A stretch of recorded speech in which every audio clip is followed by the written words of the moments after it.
After strict security checks were here inside the Capitol building.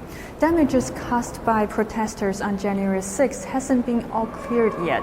As you can see, the wooden board hasn't been replaced, and we just walked through the visitor center of the U.S. Capitol, and they are packed with National Guard members. The visitor center of the U.S. Capitol has been closed since last spring due to coronavirus pandemic, but today it's full of National Guard members as one of enhanced security measures. And now we're entering the hall that is preparing for the inauguration day, and we can still see many National Guard members here.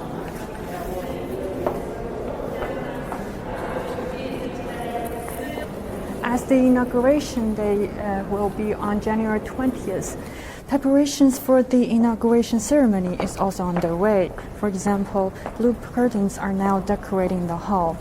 And Joe Biden will walk out of the Capitol building through this corridor and swear in as the 46th President of the United States.